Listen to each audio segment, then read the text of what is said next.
welcome to TAM Talks, where we discuss the greatest challenges that museum and cultural leaders are facing today. In this episode, I'm talking with Erica Marin, who is the director of the El Paso Museum of History. Welcome to the program, Erica. Hi, Alex. Thank you for inviting me to TAM Talks.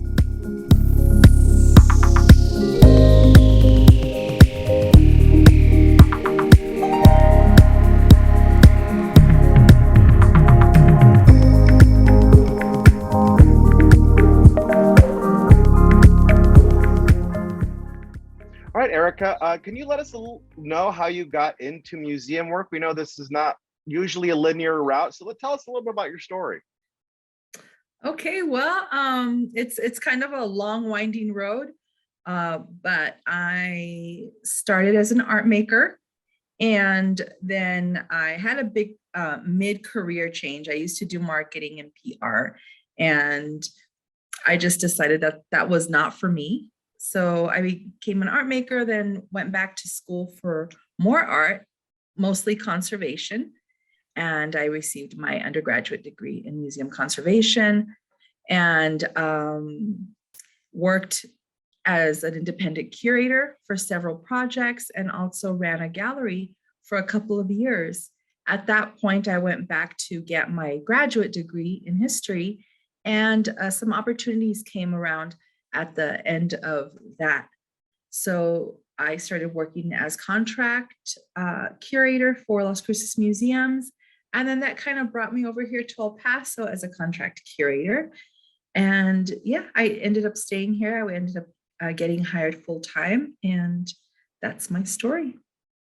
Well, great. That's a great path. A true Renaissance woman here. You go from art to the history and preserving that past. It's really great. Our next question that we have for today is really around your museum. I know that we saw some images right before we started, but paint a more detailed verbal picture of what the museum is like. Okay, so the El Paso Museum of History actually started in 1974, and it was a cavalry museum. So it was very much about soldiering and animals and animal husbandry and Old West gunslingers and cowboys and pioneers.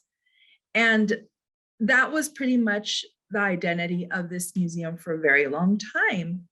And so one of the things we wanted to change about that was we wanted to tell other stories. We wanted to dive into more public history and to be a little more equitable in the kind of stories we were telling, the everyday people that lived here.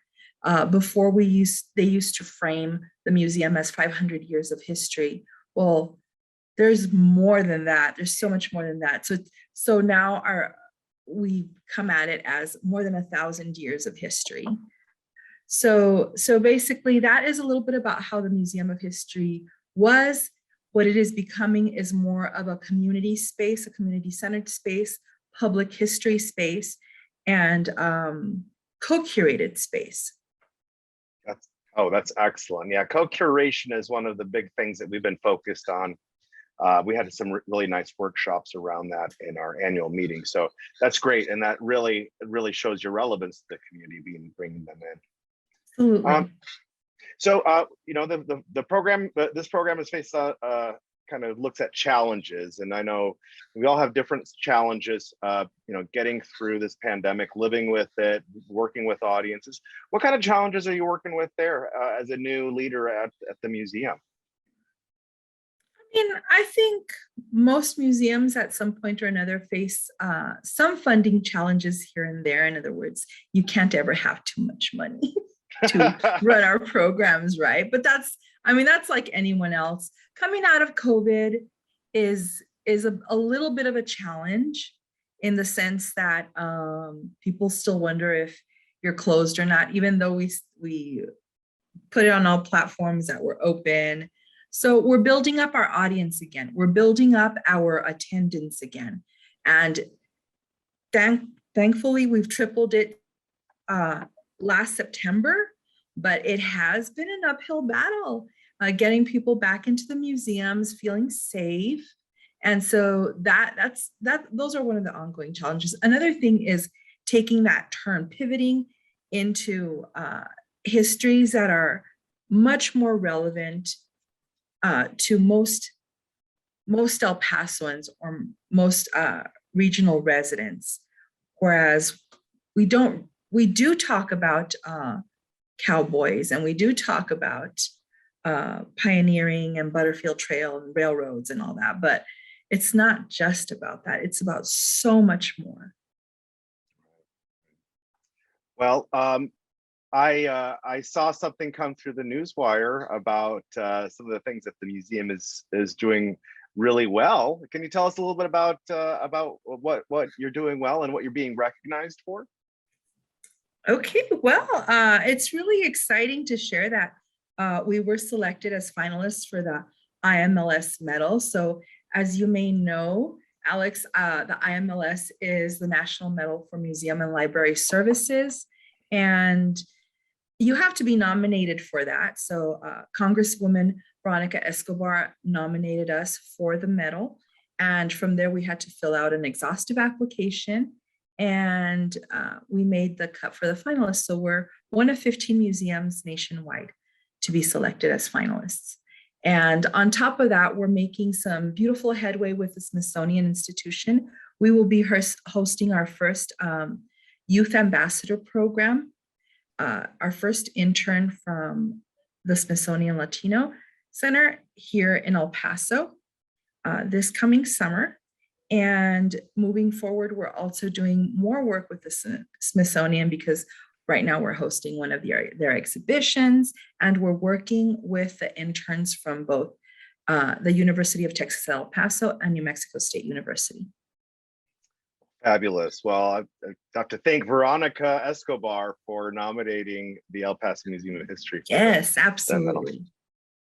All right. There's anything else you want to share with us today? It's got a free opportunity to tell us what's going on programmatic wise, or anything that you'd like to share to close us out.